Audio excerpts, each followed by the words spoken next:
charge of, for U.S. Lacrosse, in charge of long-term or lacrosse athlete development model. College coach, Gettysburg, led them to 3 championship appearances. Close, semifinals. Semifinals. Well, Those Salisbury guys got in the way. yeah. Also an ex-player, and I don't, many of our associations do have a athlete development model of some sort. Very important, and really looking forward to your presentation, TJ. Awesome. Over to you. Great, thank you for the introduction, Stan, and thank you everybody for having me this afternoon. I joked when I first saw the schedule that 1 o'clock, that's where sessions go to die, right after lunchtime. So I'm going to do my very best to inject my own brand of humor. I apologize if you don't get my sarcasm, but it is what it is.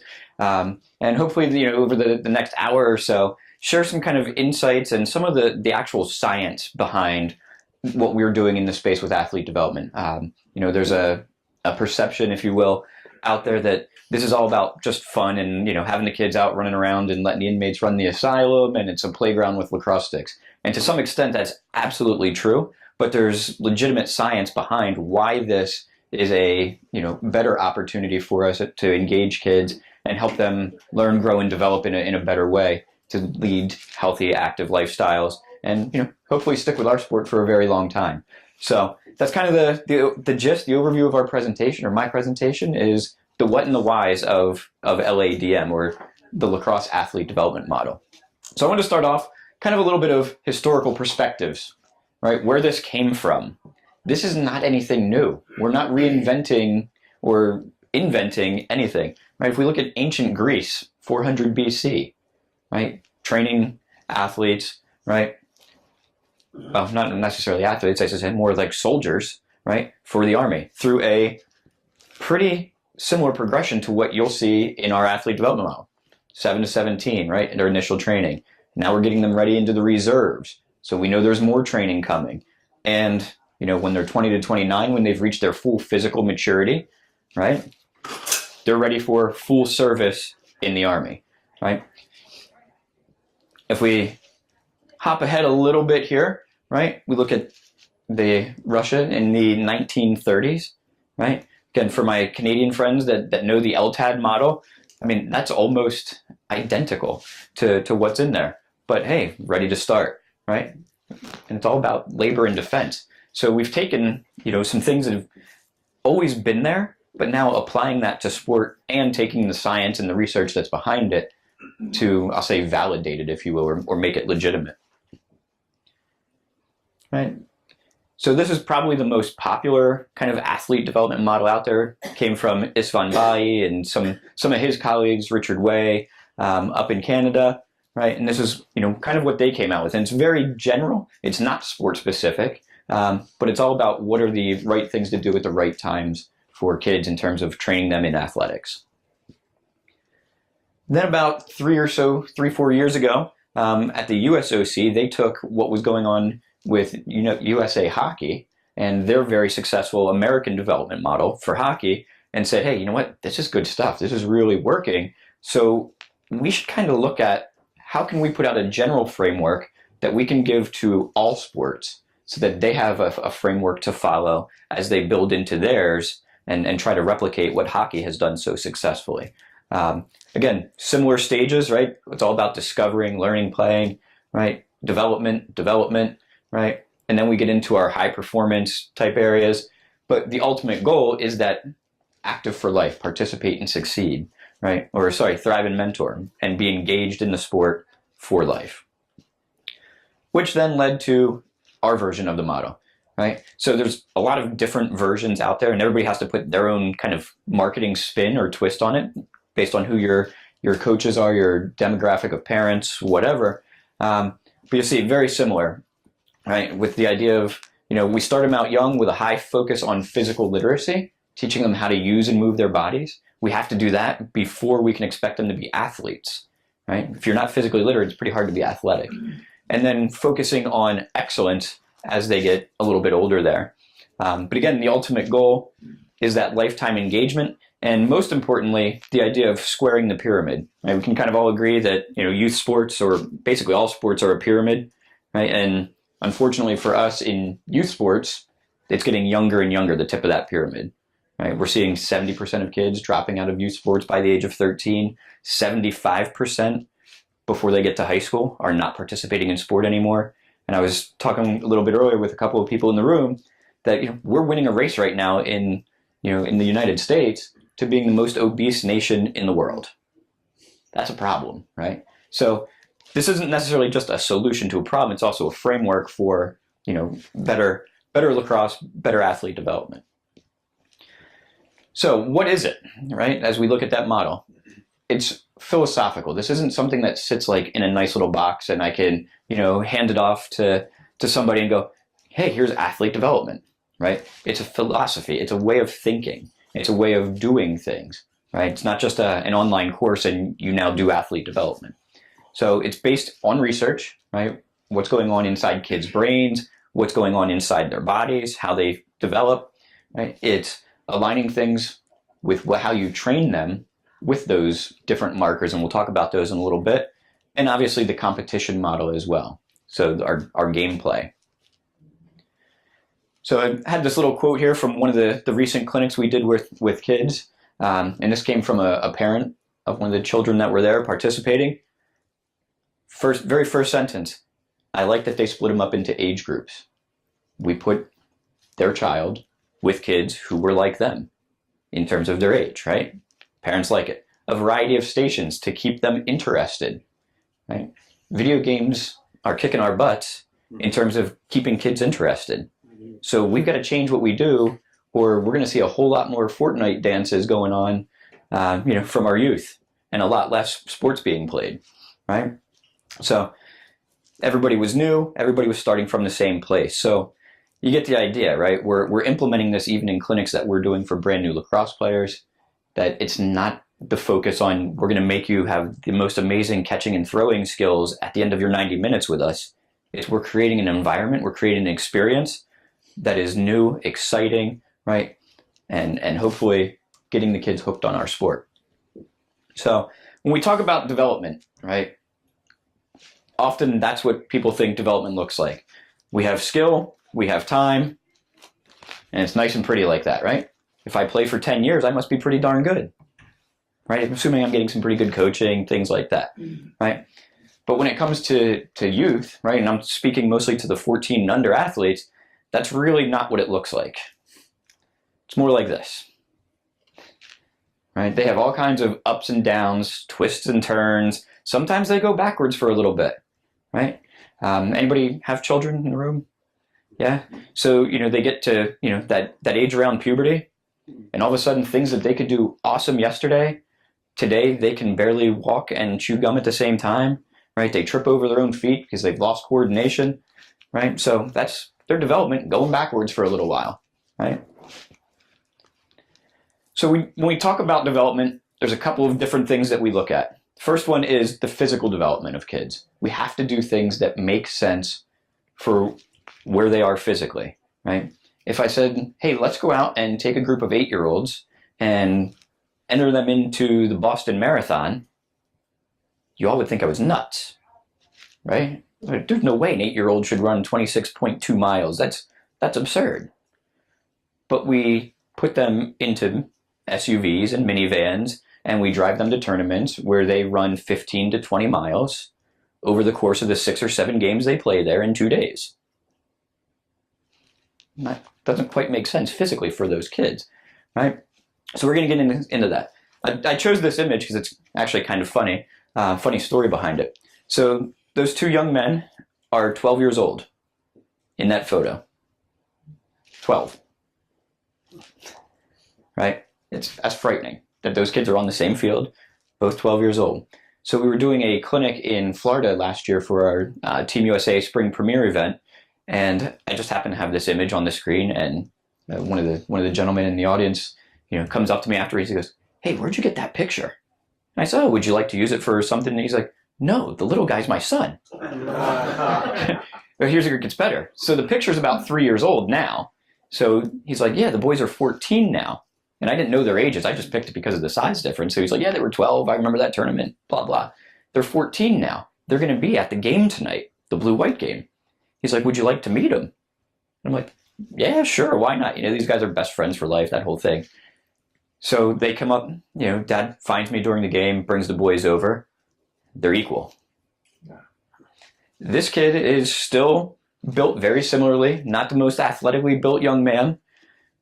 The little guy is equal in height and looks like a man at 14. But at 12, not so much, right? So development's messy and it's unpredictable, right? So we have to do things differently in our training to account for that and help kids have a great experience. So we talk a little bit about just the rate of growth, right? And how the structures of the body come together. So we talk about the neural parts, you know, the brain, not fully formed as a shape and size until 16, 18 years of age. Doesn't mean they can use it correctly. It just means the size of it, right? I know guys that are 40 plus, 50 years old that still don't use it correctly, right? But we get the idea. So when we think about that, if their brain's not fully formed, obviously the connections and synapses and all that good stuff that have to happen for decision making, well, that's not going to occur. So what does that mean? You know, at our 8-year-old, that's 50% of its maximum size in life. Definitely has implications on how we coach and what we do with kids. Their structural systems, right? That's our skeleton, muscles, things like that. Again, we see, you know, fairly rapid growth here. We're 50, 60%. Then puberty hits, and then we peak out somewhere around 18-ish years old, right? Everybody's a little bit different because we're humans, right? But again, so thinking about what does our sports experience look like for our athletes, we got to think about these things, right? And obviously the genital, the hormonal piece of it, right? So the strength and the abilities that the kids have, once testosterone for young boys enters their body, they can build muscle and they can do things that they couldn't do before they had that, right? It's why an 8-year-old can't throw a 50-yard pass on a rope shoulder to shoulder. It looks like a big rainbow to try to get it 30 yards, right? Because they haven't developed the hormones of testosterone and whatnot in them to develop the muscle to actually be able to do that. Now, yes, there's always exceptions, and there's going to be some kids that develop earlier and some kids develop later, and with practice, sure, they can learn how to do it. But things to consider, right? And this is a rather controversial graphic in some circles, the idea of windows of trainability. So if you think back to that previous slide and how the body is growing throughout life, one of the theories that's out there in athlete development is this idea of windows of trainability. And it's that certain traits are more trainable at certain times in an athlete's development, right? Now, these windows are never, those little blocks are never really opened or closed per se, right? If I wanted to get more flexible, I could do that if I practiced yoga every day at 40 years old, right? So it doesn't mean that if I'm not here at 10, that it's shut off and so long, so well, farewell, right? It just means that it's more trainable, right? Because my growth plates haven't fused, right? I'm still very limber as a young child. So we've got that piece of it, right? And as we look at these, you know, it's flexibility. It's, you know, when we talk about like the speed 1, that's learning how to go from walking to jogging to running. It doesn't mean we're developing Olympic level sprinter speed in our 7, 8, 9-year-olds. Have anybody ever seen like a 7-year-old run? Right? When they start being able to do this, that's when they start being able to go faster and developing speed. It's that coordination of the limbs that helps them gain speed, right? And I'm not going to go through all of the different windows there, but it's just that idea, and we need to think about those as we train kids. There is another model that some people more in the athletic side, the performance side, by Rodri Lloyd and John Oliver, the youth physical development model, that it takes this and it kind of expands it out a little bit more into some other areas, and just depends who you talk to, whether they like the windows or the YPD model. Neither is right, neither is wrong. It's which one do you prefer to work from. So then, now that we know a little bit about what's going on inside their bodies, we've got to think about what's going on inside their heads. Right? And I can tell you, I've coached everywhere from 5-year-olds to 24-year-olds, and I've shaken my head at all of them, going, what in the world are they thinking? I did a presentation for the officials this morning. We were talking about kids just being kids, and told him a story about a 22-year-old senior athlete when I was coaching at Gettysburg College, going to a national semifinal game, came up to me 7 minutes before game time. He was, Coach. Yeah, Paul, what's going on? I forgot my helmet. Oh my God. 22, starting midfielder, two-time All-American. I forgot my helmet. And he's laughing. It's 7 minutes till game time. Coaches being coaches, we knew that this was bound to happen, so we have an equipment bag that traveled with us with 2 extra helmets and gloves and shoulder pads and all that good stuff. So he was okay. But it just shows kids are kids. And I've had 8-year-olds say some of the most profound things that, Coach, that was a really cool game that we did in practice. It really let me be creative and make some decisions that I don't think I would have done otherwise. Like, did you sit on my talk to the FIL? Like, where'd that come from? Right? So we got to think about what's going on in their brain. So I'm going to spend a few minutes on that. So decision making kind of boils down to these 3 things, right? Perception, perceiving the situation. So imagine, if you will, you're driving down a road, dark. On your right side is a guardrail. On the left side is a convoy of tractor-trailer trucks coming in the opposite direction of traffic. Behind you is one of those big cement trucks that weigh like 40,000 tons, right? A deer jumps out in front of you as you're driving down the road 50 miles an hour. What are you going to do? The deer. Okay, so what did you perceive before you made the decision to hit the deer? That something else, I was either going to hit the trucks or the cement truck was going to hit me. Right, so if I swerve this way, Yeah. I'm going to run into a convoy of tractor trailers. If I swerve that way, I'm going to hit a guardrail. If I lock up the brakes, the cement truck's going to run me down. My best bet is to hit the gas pedal, hope I hit the deer hard enough that it goes over the windshield. But sometimes you don't have the time to think all this. Precisely. Precisely the point, right? So perception is what you think is going to happen or what is happening, right? We make a decision. What am I going to do about it? And ultimately, we have to take action. Now, it took us, 5-10 seconds to decide to hit the gas pedal to get that deer over the windshield, right? So let's think about when that young athlete is running down the field in a fast break situation, 4-on-3, and all of a sudden they shoot from the restraining line. And what do we do as a coach? What were you thinking?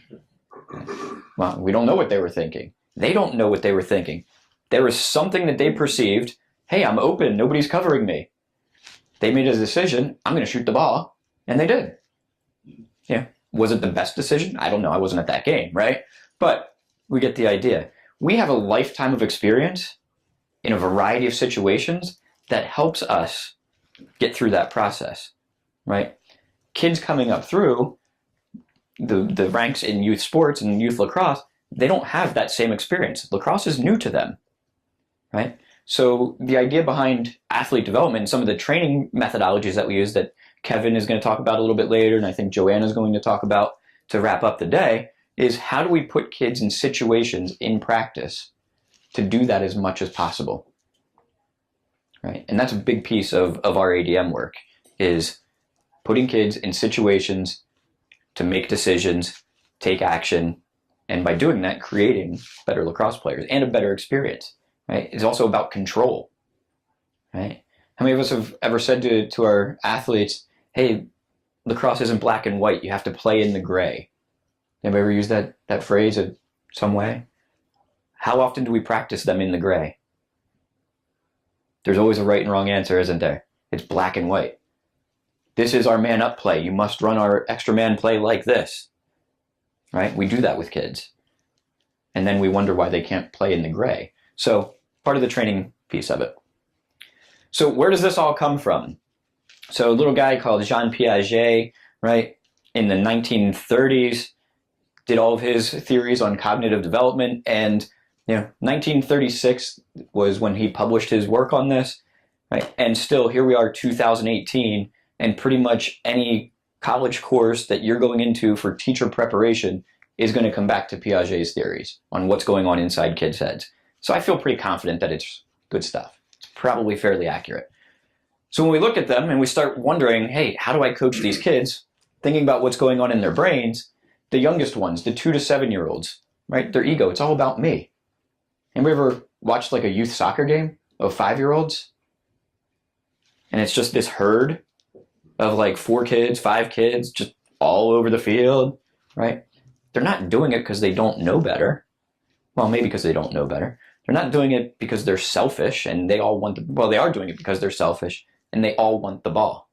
It's all about me, right? What do we teach in kindergarten and preschool? Share, play nice with others. Think about people besides yourself. Because in their mind, that's their world. They are their world, right? The ideas of cause and effect, right? Again, what do we typically think about when we're teaching and working with children that young? Don't touch the stove, your hand will get burned. It's not in their brain to go, hey, that cooks food, it must be hot, I shouldn't touch it. They just walk over and put their hand on it, right? That cause and effect thing's not there. The idea of time, right? How time is passing. Typically you get the overall ready. Right? I have a daughter who's about to be 9 next month, and unfortunately we're getting out of this thing where I could always go, Dad, how long until? 5 more minutes. Are we there? 5 more minutes. I could get away with that for like an hour of telling her 5 more minutes. No clue. But now that she's getting 9, now she's like, Dad, that was 10 minutes ago that you said 5 minutes. Are we going for ice cream or not? Right? In terms of comparison, right? All little kids think they're awesome. They think they're the best at whatever it is they're doing. They are the Michael Jordan of the playground basketball game. They are the, Nick Foles of the Philadelphia Eagles in the backyard football game. Sorry, Eagles fan. Grew up about 50 miles north of here. Right? They're always awesome. It's all about them. And the abstract or the hypothetical thinking, right? Hey, what would happen if, and you throw a situation out there, huh? Right? It's just not there. Again, they haven't had those lifetime of experiences to start putting those pieces of the puzzle together. In the middle there, 7 to 11, right, we can see it starts to become more about we, a few close friends, right? So I'm seeing this with my daughter. She has like a class of 16 kids in 3rd grade right now, and there's like a group of 2 or 3 that are pretty good friends. The other kids are there, and it doesn't mean they ignore them and they don't interact with them, but it's not about the whole class. It's about me and my little group here. Right? They start to get that if-then stuff, right? If I kick Dad, he's going to take away my iPad, right? The time thing we already talked about. They also start to figure out and compare themselves to others, right? He or she is faster than me, right? An idea, well, if we talk sports, of the abstract and hypothetical, again, the simple stuff, a give and go. If I pass it to Mr. Mercurio and then I run this way and nobody follows me, he might give me the ball back. Great. They get it. It's registering in their heads. 11 plus, now they start to see that how they fit into the team, right? In terms of their ego. The cause and effect, this might happen, but this also could happen, right? Variables.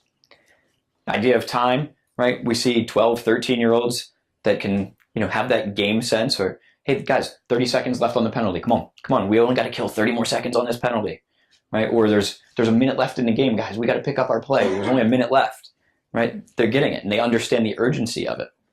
And obviously the abstract and hypothetical piece, we can start talking about putting in plays of, pass to A to B to C, and then D does this, and we all score goals, right?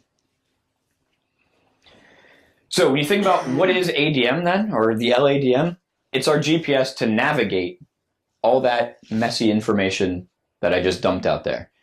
I'm pretty fortunate. I get to be a little bit of a research nerd and sit in a cube and read through all this stuff and figure out what does lacrosse programming look like that matches up and aligns with all of the stuff that we know is going on with their bodies and within their brains. But much like a GPS, right? The purple line is the ideal pathway, right? For me to get from where the car is to the checkered flag there. But hey, you know what? Sometimes we got to take a detour for whatever reason, right?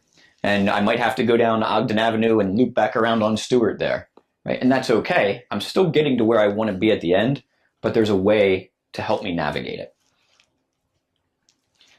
So we build our model based on these 6 core values. I'm going to chat on those for a little bit. First one is the idea of design for development. Again, I talked about all of the developmental stuff.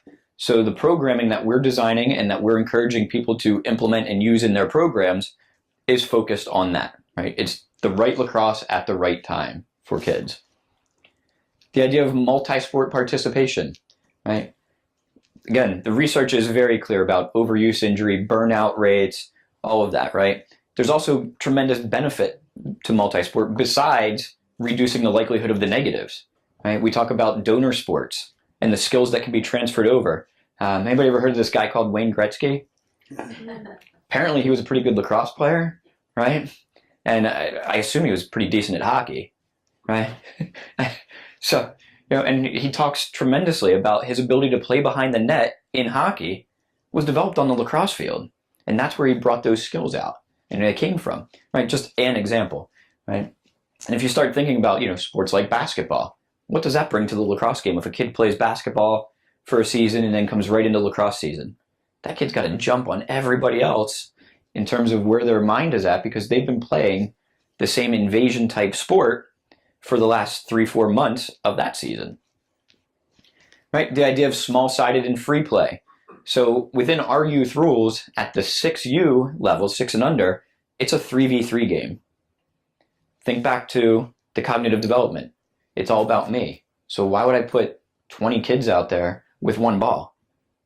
Why not put 6 with one ball so that we can work towards that we idea with a couple of close friends, right? And meet them where they are instead of trying to force them into something they're not. Right? Again, providing the right experience. Physical literacy, chatted on this one just a little bit ago, but that's also the idea of to be an athlete, you have to be able to use and move your body. So if we think of literacy like reading, being able to recognize letters, put them in the order so that they make words, those words make sentences, right? The same thing with movement skills, you have to start with fundamental movement skills. Run, hop, skip, jump, roll, twist, turn.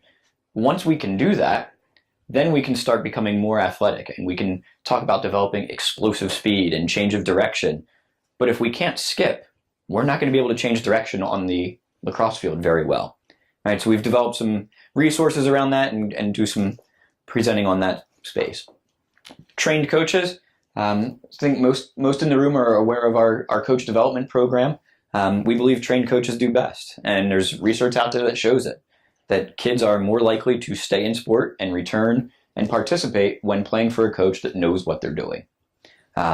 Most recently, we have redesigned our level 1 and our level 2 curriculums to be completely aligned with athlete development work. So now when you go to one, you're seeing this stuff all over within it, in the way that the clinics are delivered, the content of them, it's all about athlete development. And then the last piece here of our core values is the idea of fun and kid-centered, right?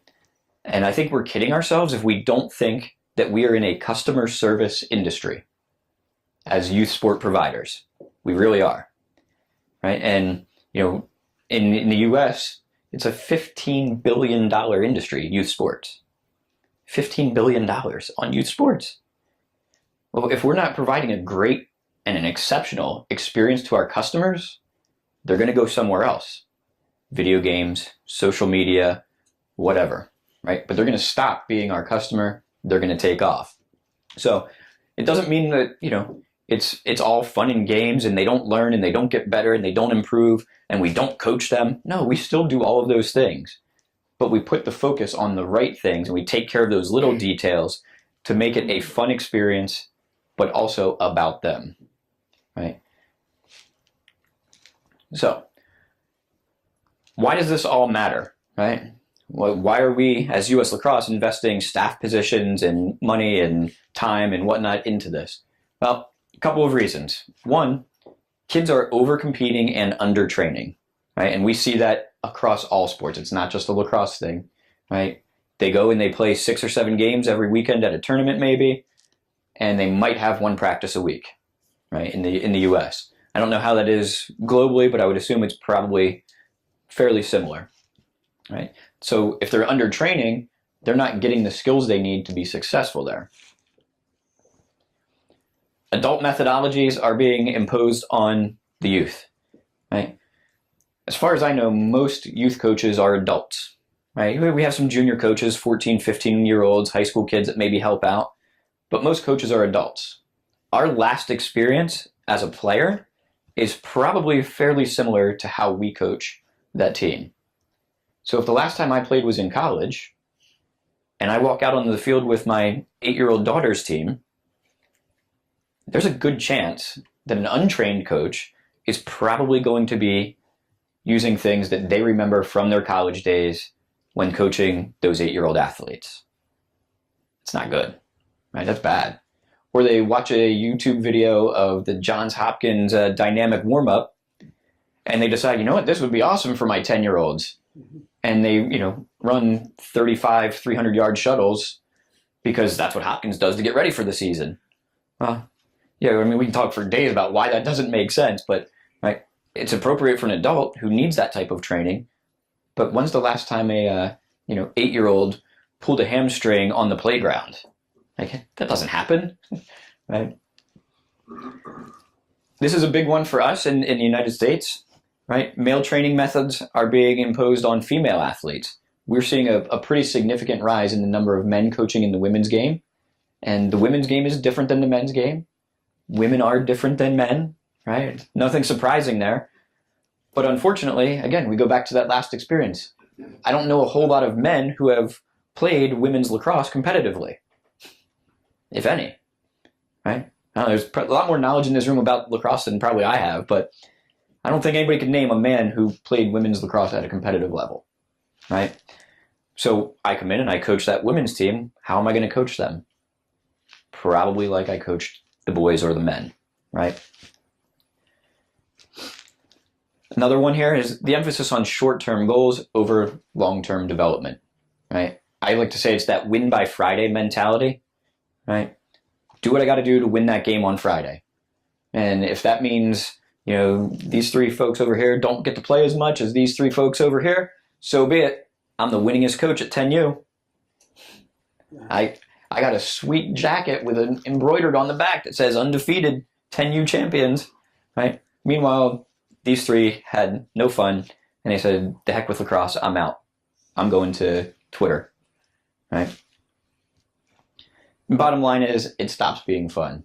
So again, coming back to that, we're in a service industry. If we make it fun, we take care of some of those little details there, right? Kids are going to stay longer, and they're going to start bringing more kids with them, right? Because what do kids do when something's really fun? You should try this. It was really fun, right? That whole peer pressure thing, but we're working it in reverse. We're going to use peer pressure to grow our game.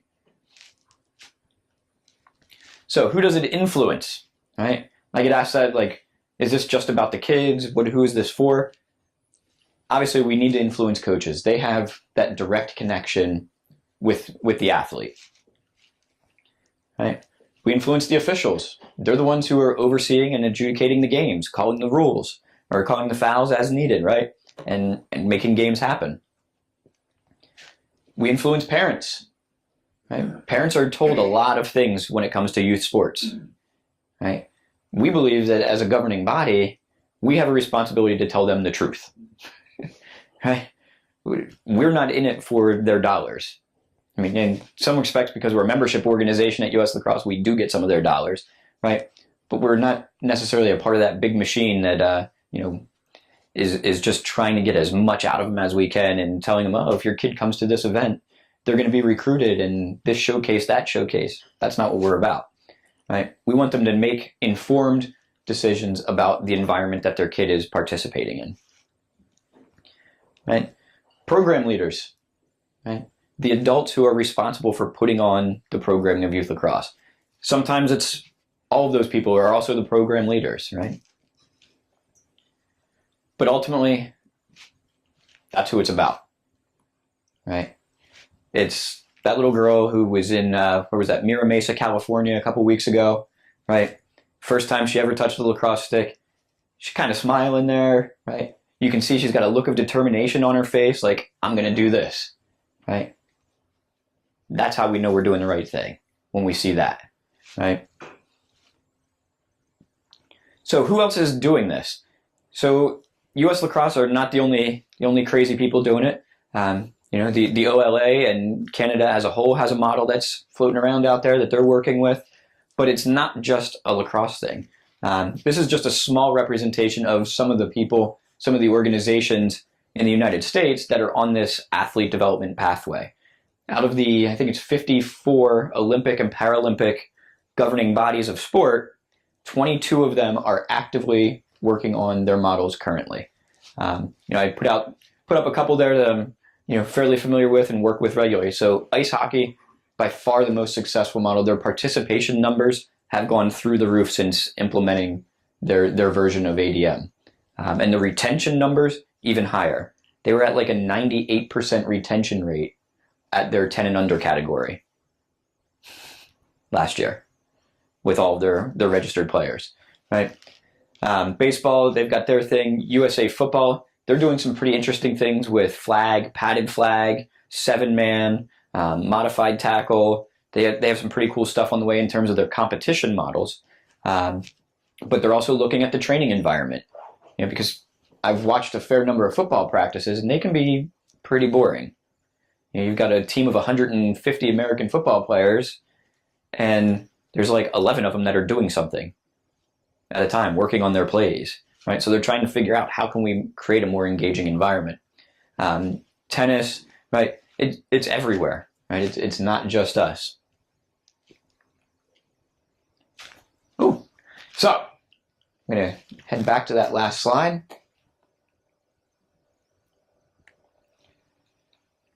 So on that note, why is that? There we go.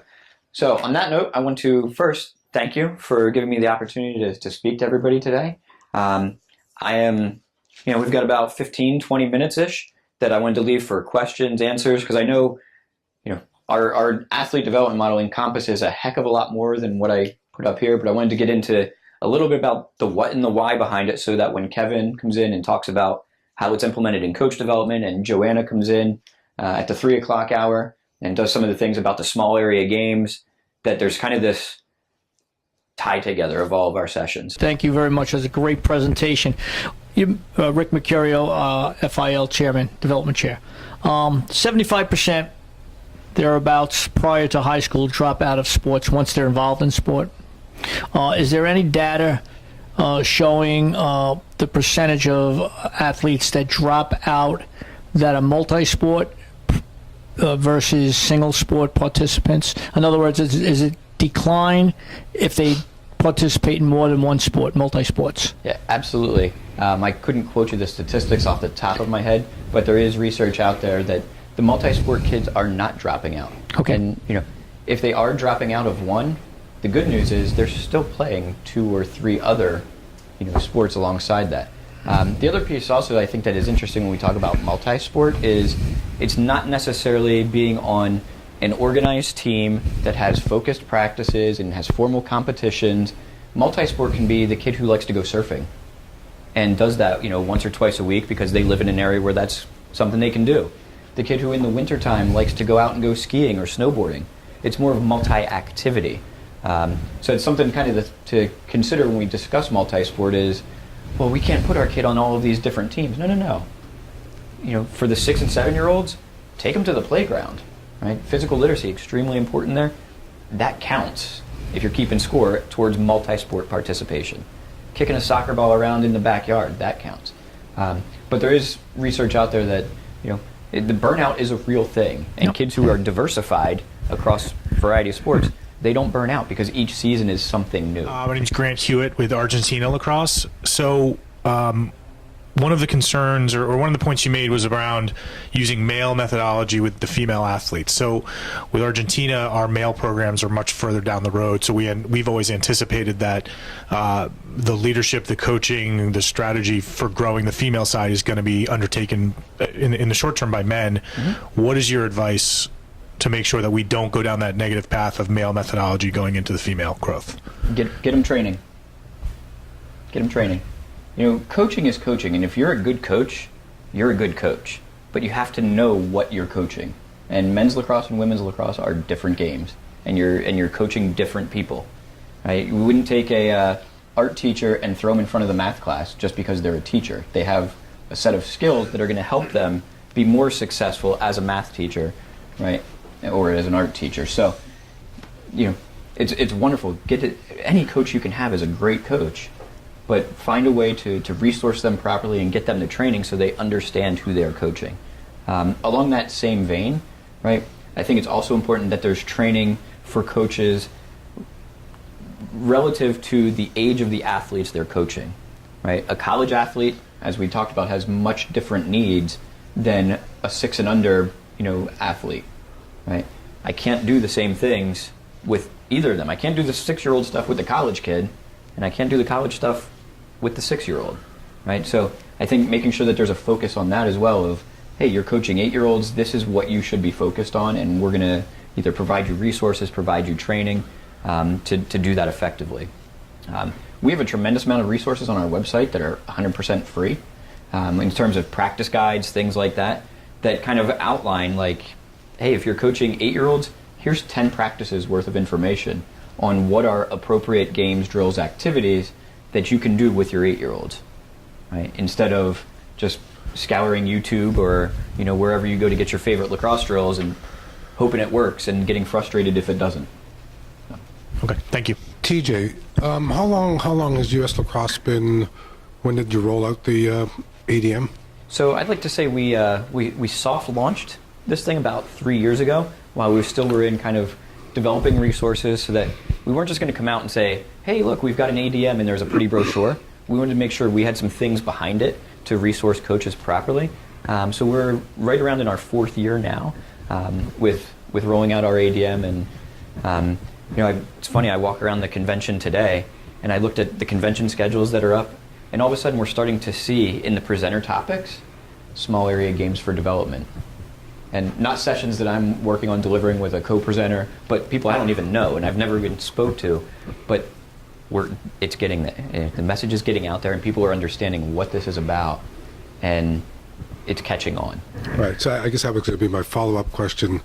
I know we've been working on ADM for years, and with various levels of success and acceptance. So in the U.S. right now, are you finding that there's people are accepting it and engaging it, or there's still that cultural, historical, I don't want to do that, it's not for me type thing? I think it's probably a 60-40 split. I think we have 60% of the people who are not accepting, not of ADM, but they look at the competition rules, and that's where they get hung up, right? They look at, well, what do you mean playing 4-on-4 with 8-year-olds? No. That's not how we play lacrosse. Lacrosse is, we're talking to boys, 10v10 on a full-size field, and if they're not doing that at 8 years old, they're not going to be ready for 10-year-old, and they're getting hung up on that. And the other stuff they're not paying attention to because they think the perception is ADM is the youth rules and youth rules are ADM. When in reality, I didn't talk about rules most of this presentation, right? It's about the environment that we put the kids in. Yes, rules are a little component of that, right? 1/6, if you look at our overall core values, is the small-sided competition piece. But as people and more information and awareness is coming out with the games, activities, drills, whatever you want to call them, and also why this is good stuff for kids. Not just like, hey, this looks fun, but no, this is how it changes and meets them where they are developmentally with their brains or physically. And wouldn't you love a way to better engage your athletes? Yeah, my kids want to throw rocks at me when we do line drills. Yeah, no kidding, because it's boring, right? It's also not great for them. They're not making any decisions, right? So if you play this little game we have called Have One, Need One, where you put 10 kids out there, 5 have a ball, 5 don't, and they're just kind of running around in space, and I have one, so I'm going to try to throw it to somebody who needs one, and they're communicating. Well, now it just became very contextual, right? The passing and catching. And so the people are seeing that, and they're going, oh, yeah, this is good stuff. So, I think we're about 60-40 right now, but mostly because of the rules factor. People get really hung up about competition models in the United States. Well, I think we found the same thing. TJ, I think like you said, I've been involved in lacrosse for a long time, went through a lot of these type sessions, learned a whole bunch of new stuff. Awesome, thank you. Thoroughly enjoyed it. Wonderful. I'd like to thank you for your time today. Yeah, absolutely. Thank you, Stan. I appreciate it. Wonderful. Thank you. Just a little token of our Oh, appreciation. it's fantastic. Thank you. Oh, and we got a photo op? No, we probably want to get out of the. Get out of the. Is there some glare there?